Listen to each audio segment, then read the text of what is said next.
শ্রী রমণাশ্রমের পত্রাবলী। লেখিকা শ্রীমতী সুরি নাগাম্মা। অনুবাদিকা শ্রীমতী পূর্ণিমা সরকার। গোপনতা কেন? 28 মে 1947। প্রায় এমন হয় যে ভগবানের সামনে ফল মিষ্টি আনা হয় আর তাকে দেওয়া হয়।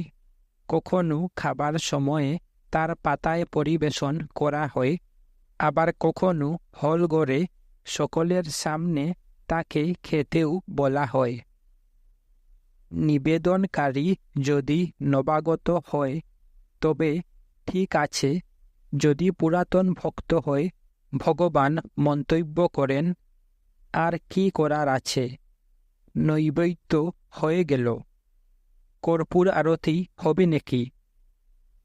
কিংবা যখন খেতে বলা হয় তখন না খেলে আর যা করতে বলা হয় না করলে বোধ হয় সাধুগিরি চলে যাবে।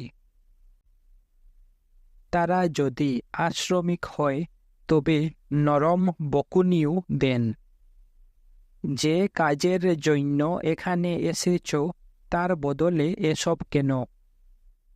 বোধ হয় 1 বছর আগে আমি একদিন জোয়ার ভেজে সকালে জল খাবারের সময় নিয়ে গিয়ে রান্নাঘরের লোকেদের কিছু না বলে দিয়েছিলাম। তাতে কি হলো?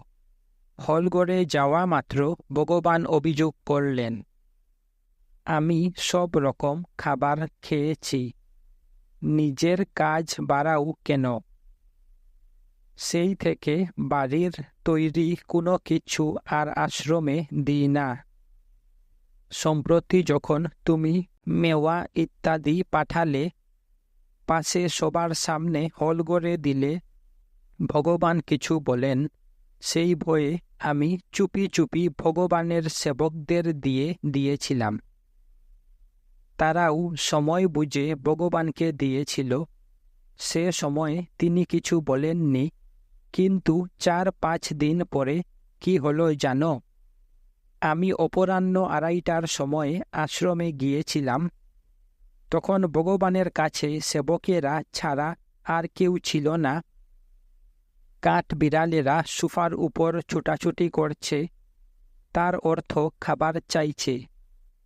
ভগবান একটা টিন খুলে বললেন, যা, কিছু নেই।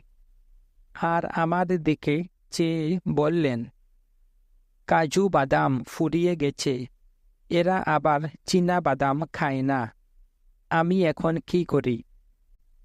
আমি সেবকদের দিকে জিজ্ঞাসু হয়ে চাইলাম। তারা বললে, ভাড়ারেও কাজু বাদাম নেই। কাঠ বিড়ালেরা বিরক্ত করা ছাড়লে না।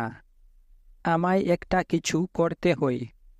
আবার এও ভাবলাম যে রাজার থেকে কিছু আনলে ভগবান যদি রাগ করেন। সন্ধ্যাবেলা একজন শহরে যাচ্ছিল, আমি তাকে 10 পালি কাজু বাদাম আনার জন্য টাকা দিলাম। যাকে বাদাম আনতে দিয়েছিলাম সে আমায় সেদিন সেটা না দিয়ে পরের দিন সকালে 9টায় দিলে।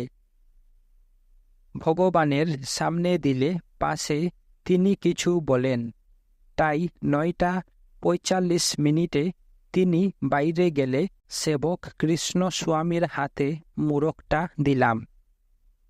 দুপুরে কি হয়েছে জানি না, 2:30টার সময় আশ্রমে গিয়ে 4টা অবধি ছিলাম। এসব কথা কিছু উঠল না। খুব বেঁচে গেছি ভাবে বাড়ি এলাম।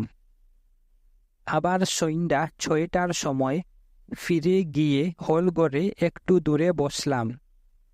বেদ পারায়ণ হয়ে গেছে।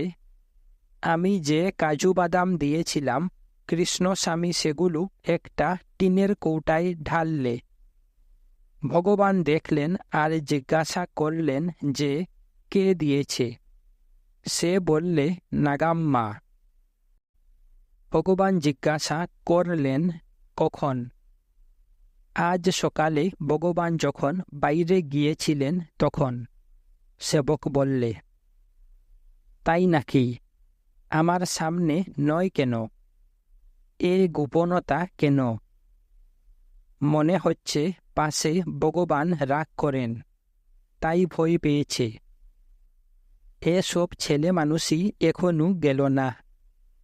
বোধ হয় তার দেখা দেখি শুভলক্ষ্মীও একটু আগে কাজু বাদাম এনে চুপি চুপি জানলা গলিয়ে সত্যনন্দকে দিয়ে চলে গেল।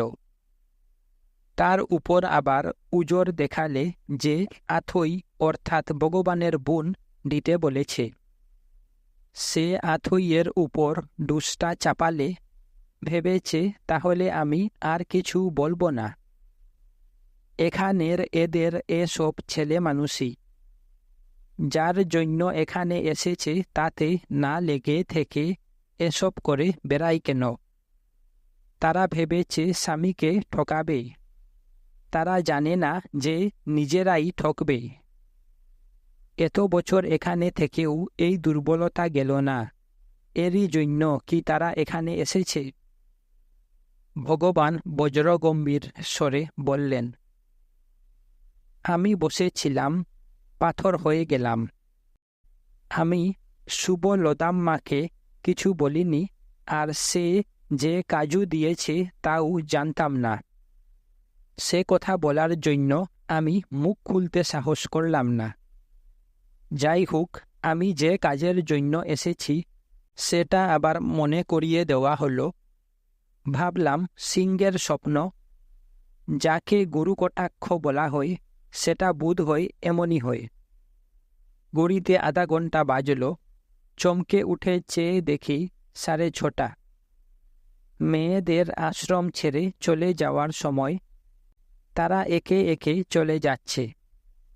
কোনো রকমে উঠলাম আর প্রণাম করলাম। তিনি আমার দিকে বিরক্তি ও সহানুভূতি মেশানো তীক্ষ্ণ দৃষ্টিতে চেয়ে রইলেন। সেই মহান ব্যক্তিত্বের দিকে মুখ তুলে চাইতে পারলাম না। বাড়ি এসে ঘুমিয়ে পড়লাম। পরের দিন সকালে ঘুম ভাঙল। বেশ আলো হয়ে গেছে। আমি বুঝলাম যে বকুনিটা আসলে উপদেশ। এটা কাজু বাদামের জন্য নয়, কিন্তু যে কাজের জন্য অর্থাৎ জ্ঞান লাভের জন্য আশ্রমে এসেছি সে কথা ভুলে যাওয়ার জন্য বকুনিটা দেওয়া হয়েছিল। এরকম হয়তো অনেক সময়ে ভুল হয়ে যায়, সেজন্য মনে মনে ভগবানের কাছে ক্ষমা প্রার্থনা করলাম। সূর্য উদয়ের আগে উঠে তাড়াতাড়ি সকালের কাজ সেরে আশ্রমে গেলাম। ঘরে প্রবেশ করতেই ভগবান হাস্য উজ্জ্বল মুখে আমার ব্যাপারটা খোঁজ নিলেন।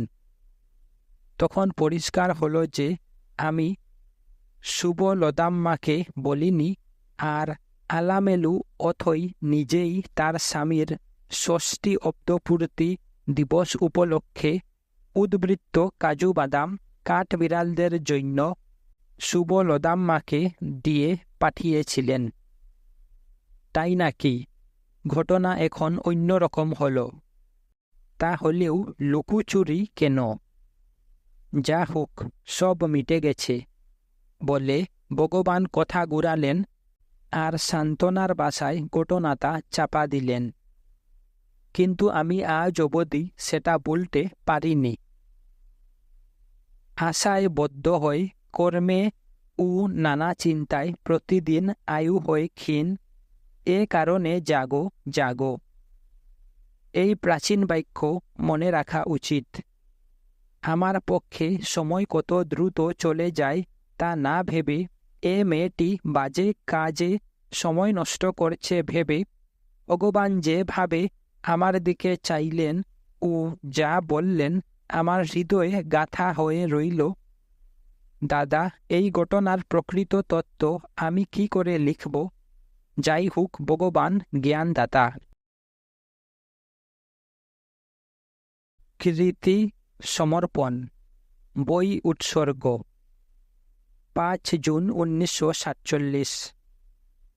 গত পরশু রাত্রে মাদ্রাজে তোমার বাড়ি থেকে বেরিয়ে গতকাল সকালে আশ্রমে এসে পৌঁছেছি। যদিও মাত্র 4 দিন আশ্রমে ছিলাম না, মনে হচ্ছে যেন 4 যুগ। সুতরাং স্টেশন থেকে সোজা আশ্রমে গেলাম। ভগবান সকালের জল খাবার খাচ্ছিলেন। প্রণাম করে উঠলে তিনি বললেন, ফিরে এসেছ এত তাড়াতাড়ি? আমি বললাম, হ্যাঁ। আরও বললাম, 10খানা লেখলু তৈরি হয়ে গেছে, সঙ্গে নিয়ে এসেছি। বাকিগুলি ছাপাখানা সরাসরি আশ্রমে পাঠাবে। ভগবান উদাসীনভাবে বেশ বললেন। স্নান করে বইয়ের মোড়কটা নিয়ে আশ্রমের অফিসে গেলাম, কিন্তু সর্বাধিকারী ছিলেন না। সুতরাং একবার ভগবানকে দেখিয়ে তারপর সেগুলো অফিসে ফিরিয়ে নিয়ে আসব ভেবে হলঘরে গেলাম।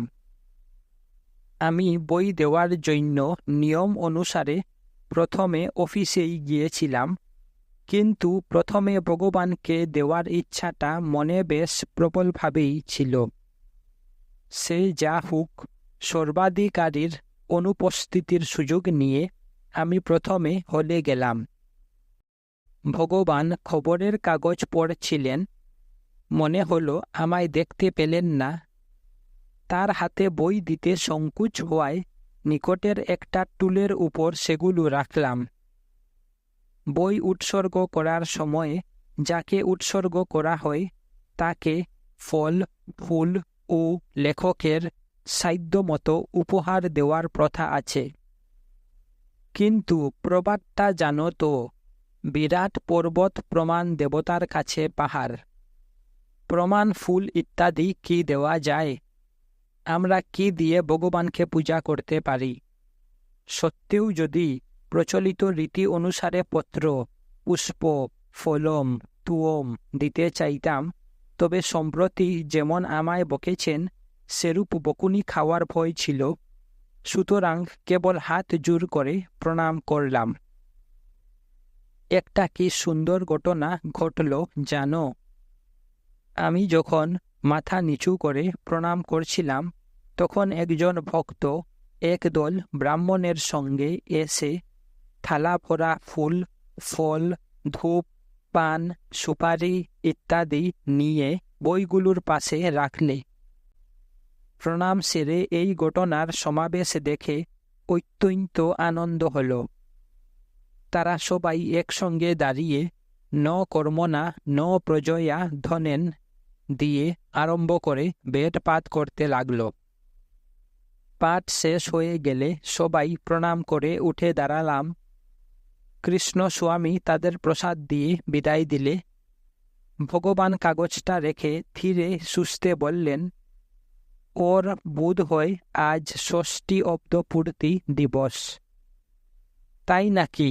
আমি বলি, সে যা হোক, যদিও আমি কিছু আনিনি, তথাপি অভাবিত রূপে অন্য একজন ফল এনে সেটা পূরণ করে দিলে সেজন্য আমি আনন্দিত হলাম। কৃষ্ণ স্বামী বইগুলো সেখানেই রেখে দিলে, সুতরাং আমি সেগুলো ভগবানের হাতে দিলাম। এদিক ওদিক ঘুরিয়ে দেখে ভগবান বললেন, অফিসে যাও, অফিসের সিলমোহর হলে আসুক। আমি একটা বই খুলে ভগবানকে দেখালাম যে তার ছবির তলায় ছাপাখানা নাম দিতে ভুলে গেছে। ও, একটা ভুল হয়েছে, কিছু এসে যায় না, নাম রূপে মিশে গেছে, অফিসে দাও, ভগবান বললেন। আমি অফিসে গিয়ে সেগুলো সর্বাধিকারী শ্রী নিরঞ্জনানন্দ স্বামীর হাতে দিয়ে এলাম। 9টার পর মৌন স্বামী 2খানা বই এনে ভগবানকে দিলে। ভগবান দেখে একখানা তার ও অন্যখানা নাগাম্মার কি না জিজ্ঞাসা করে নিকটের একজন ভক্তকে বললেন, ওকে এই বইটা দাও তো, ও লিখেছে আর ওর ভাই ছাপিয়েছে। ও নিজেই নিয়ে এসেছে আর আমাদের কয়েকখানা দিয়েছে, তাই থেকে আমরা ওকে একখানা দিচ্ছি।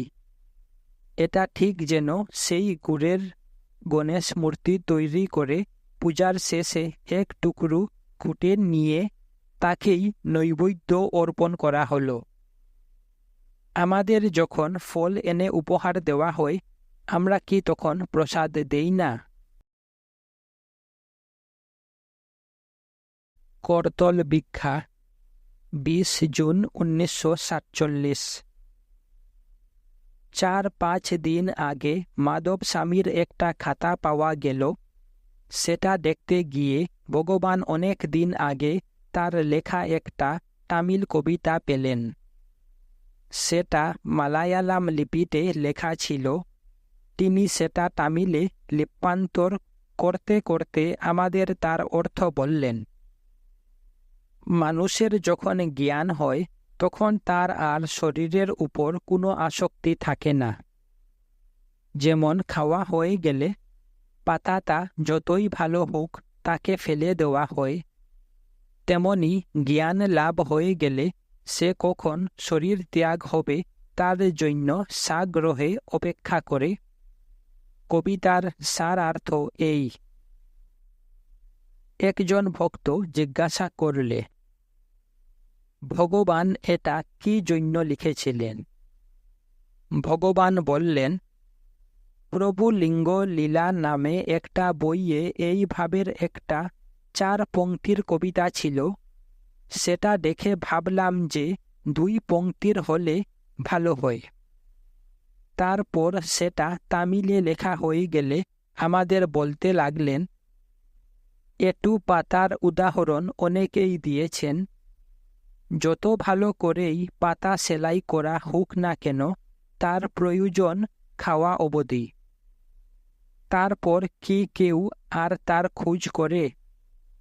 সঙ্গে সঙ্গে ফেলে দেওয়া হয়। বড় লোকেরা সোনার কাজ করা রূপার থালায় খায়। ঈশ্বরের দেওয়া হাত থাকতে এসব কি দরকার? পাহাড়ে থাকতে কেউ একজন রূপার খাওয়ার পাতা তৈরি করিয়ে আমায় তাতে খেতে অনুরোধ করে। আমি দরকার নেই বলে ফেরত পাঠিয়ে দিলাম। হাতেই যদি খাওয়া যায়, তবে সোনা রূপায় কি দরকার? অনেক দিন অবধি আমি বসে পাতায় খাইনি। কেউ খাবার আনলে আমি হাতে পাততাম, হাটের চেটুই দিলে খেতাম। কেবল সম্প্রতি পাতায় সাজিয়ে খেতে আরম্ভ করেছি। আরও একজন বললে, এ জন্যই কি গণপতি মুনি আপনাকে করতামরসেন সুপাত্রবতা বলে স্তুতি করেছিলেন? ভগবান উত্তর দিলেন, হ্যাঁ, হাত থাকতে এসব জিনিস কেন? সে সব দিনে একটা অপূর্ব অভিজ্ঞতা হতো। যখন ভিক্ষায় যেতাম তখন করতলে ভিক্ষা নিতাম, আর খেতে খেতে রাস্তায় চলতাম। খাওয়া হয়ে গেলে হাত চেটে ফেলতাম। কখনো কিছু গ্রাহ্য করতাম না। আমার কারু কাছে কিছু চাইতে লজ্জা ছিল, সেজন্য করতল ভিক্ষা খুব মজার হতো। হয়তো এদিকে ওদিকে বড় বড় পণ্ডিত, কখনো বড় বড় সরকারি কর্মকর্তা রয়েছে, কিন্তু কে থাকলো বা না থাকলো, কি এসে গেল? গরিব লোকেদের ভিক্ষা করতে লজ্জা হতে পারে, কিন্তু যে অহংকার জন্ম করে অদ্বৈত হয়েছে, তার পক্ষে এটা একটা মহামুক্তি। সে সময়ে একজন রাজ চক্রবর্তী এলেও সে গ্রাহ্য করে না। এইভাবে যখন ভিক্ষায় গিয়ে হাততালি দিতাম, লোকে বলতো, স্বামী এসেছেন, আর সম্ভ্রম ও ভক্তির সহিত ভিক্ষা দিত। যারা আমায় চিনত না তারা বলতো, বেশ তো শক্ত সমর্থ, এরকম ভিখারির মতো না ঘুরে কুলির কাজ করো না কেন? আমার মজা লাগতো। আমি মৌন সাধু, সুতরাং কথা বলতাম না। মনে মনে হেসে চলে যেতাম। ভাবতাম, সাধারণ লোকে তো এরকম বলবেই। যতই লোকে এরূপ বলতো, আমার ততই আনন্দ হতো। সে এক মহামজা। বাশিষ্ঠে গঙ্গা আনয়নের আগে ভগীরথের সম্বন্ধে একটা গল্প আছে। তিনি একজন রাজাধিরাজ ছিলেন, কিন্তু তার আত্মজিজ্ঞাসার পক্ষে সাম্রাজ্য একটা বাধা মনে হতো। সুতরাং গুরুর উপদেশ যজ্ঞের ছলে তিনি তার ধন সম্পত্তি সব কিছু দান করে দিলেন। সাম্রাজ্য আর কেউ নেয় না। সুতরাং যে শত্রু ও প্রতিবেশী রাজা তার রাজত্ব কেড়ে নেওয়ার সুযোগ খুঁজছিল, তাকে সাম্রাজ্য দান করে দিলেন। বাকি রইল দেশ ছাড়া। মাঝ রাতে ছদ্মবেশে দেশ ছাড়লেন। দিনের বেলায় পাশে লোকে তাকে চিনে ফেলে, তাই অন্য দেশে লুকিয়ে থাকতেন আর রাত্রে ভিক্ষা করতেন। শেষে তার মনে হলো, এবার মনের উন্নতি হয়ে অহংকার শূন্য হয়েছে। তখন নিজের দেশে গিয়ে পথে পথে ভিক্ষা করতে লাগলেন। যখন দেখলেন যে কেউ চিনতে পারলে না, তখন একদিন রাজপ্রাসাদে গেলেন। দুয়ারের প্রহরীরা তাকে চিনতে পেরে প্রণাম করে ভয়ে কাঁপতে কাঁপতে রাজাকে গিয়ে জানালে। রাজাও সশস্ত্রে এসে ভগীরথকে তার রাজত্ব ফিরিয়ে দিতে বললেন, কিন্তু ভগীরথ রাজি হলেন না। তিনি বললেন, আপনি আমায় ভিক্ষা দেবেন কি না? উপায়ান্তর না দেখে তারা ভিক্ষা দিলে ভগীরথ খুব খুশি হয়ে চলে গেলেন। পরে ভগীরথ কোনো কারণে অন্য দেশের রাজা হয়েছিলেন ও তার দেশের রাজা মারা গেলে প্রজাদের অনুরোধে নিজের দেশেও শাসন করেছিলেন। বাশিষ্ঠে গল্পটা বিস্তারিতভাবে আছে। যে রাজ্য প্রথমে তার ভার মনে হয়েছিল, জ্ঞানী হওয়ার পর সেটা আর তাকে বিচলিত করত না। যা বলতে চাই তা হল, ভিক্ষার কি আনন্দ অন্য কি জানবে? কেবল ভিক্ষাতে বা যে পাতা ফেলে দেওয়া হবে তাতে খাওয়ার কেনা মহত্ব নেই। যদি কেনা রাজাদিরাজ ভিক্ষায় যায়, সেই ভিক্ষায় মহত্ব আছে। এখন ভিক্ষার অর্থ বরা আর পরমান্ন দেওয়া হবে। কোনো কোনো মাসে কয়েকবার এসব হবে। এমনকি পদপূজার জন্য টাকাও চাওয়া হয়। ধার্য টাকা না দিলে তারা উপস্তরণ অর্থাৎ খাওয়ার আগে গণ্ডূষ করতে অস্বীকার করে। করতল ভিক্ষার অসামান্য মহিমার এমনই অধঃপতন হয়েছে। ভগবান বললেন,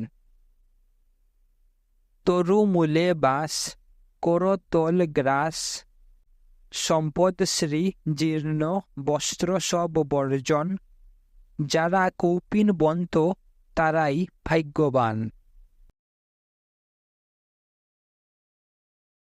উপলয়ন 21শে জুন 1947। 2-3 দিন আগে সকালে কয়েকজন লোক সদ্য উপনীত একটি ছেলেকে সঙ্গে নিয়ে এসে ভগবানকে প্রণাম করে চলে গেল। তারা চলে যেতে একজন ভক্ত উপনয়নের প্রকৃত তাৎপর্য জানতে চাইলে ভগবান আমাদের বললেন, গলায় 3 গুছা সুতা পরলে উপনয়ন হয় না।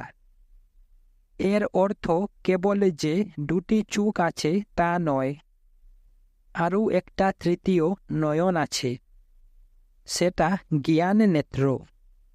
সেই চোখ খোলা আর নিজের স্বরূপ জানা, এটা শেখানো হয়। উপনয়নের অর্থ সহকারী চুপ। ওরা বলে সেই চোখ খুলতে হবে, তার জন্য প্রাণায়াম শিক্ষা দেয়। তারপর ব্রহ্ম উপদেশ অর্থাৎ দীক্ষা দেয়। একটা ভিক্ষা পাত্র দেয় আর বলে ভিক্ষায় যাও। প্রথম ভিক্ষা মাতৃভিক্ষা। বাবা যখন ব্রহ্ম উপদেশ দেন, মা 3 মুঠো ভিক্ষা অর্থাৎ চাল দিয়ে পিতৃদত্ত উপদেশ মনন করার সাহায্য করেন। সে তখন ভিক্ষান্নে উদর পূরণ করবে, শিক্ষার জন্য গুরুগৃহে বাস করবে আর জ্ঞান নেত্র উন্মিলিত করে আত্ম উপলব্ধি করবে। উপনয়নের প্রকৃত অর্থ এই। সেসব ভুলে এখন কি করা হয় না, প্রাণায়ামের অর্থ আঙ্গুল দিয়ে নাক বন্ধ করে শ্বাস সংযমের ভান করা। ব্রহ্ম উপদেশের অর্থ বাবা যখন কানে ফিস ফিস করে কিছু বলেন, তখন বাবা ও ছেলেকে একটা নূতন ধুতি দিয়ে ঢেকে দেওয়া। ভিক্ষার ঝুলি টাকায় ভরিয়ে দেওয়া। যে বাবা উপদেশ দেন ও যে পুরোহিত উপনয়ন করান, তারাই যদি উপনয়নের প্রকৃত অর্থ না জানেন, তবে তারা আর ছেলেকে কি শেখাবেন? কেবল তাই নয়, গুরুর কাছে বহুদিন থেকে শিক্ষা লাভ করলে গুরু তার মন সংসারে আবদ্ধ হয় কিংবা সন্ন্যাস নিতে চায় দেখার জন্য বাড়ি পাঠিয়ে দিতেন। কিছুদিন বাড়িতে থাকার পর ছেলেটি সংসার বাসনা শূন্য হয়ে সন্ন্যাস নেওয়ার জন্য কাশী যাত্রা করত। সে সময়ে বিবাহযোগ্য কন্যাদের অভিভাবকেরা তাকে কাশী যাত্রায় নিবৃত্ত করে বিবাহ প্রস্তাব উত্থাপন করত। যারা সন্ন্যাসের জন্য বদ্ধ পরিকর হতো, তারা এসব বিবাহ প্রস্তাব অগ্রাহ্য করে চলে যেত। আর যারা অন্যরকম হতো, তা বাড়ি ফিরে বিয়ে করত। সেসব ভুলে কাশী যাত্রা এখন যুবকটির জড়ি পেরে ধুতি পরে, চোখে কাজল দিয়ে, কপালে ফুটা কেটে, পায়ে লাল হলুদ প্রলেপ লাগিয়ে, শরীরে চন্দন লেপে, গলায় ফুলের মালা, মাথায় ছাতা, পায়ে খড়ম পরে আড়ম্বর করে বাদ্য বাজনাসহ শোভাযাত্রা করা। যখন মেয়ের ভাই বিয়ের প্রস্তাব করে আর জোর করতে থাকে, তখন ছেলেটি বলে, আমার একটা ঘড়ি চাই, আমার একটা মোটর সাইকেল চাই, আমার এটা চাই, ওটা চাই।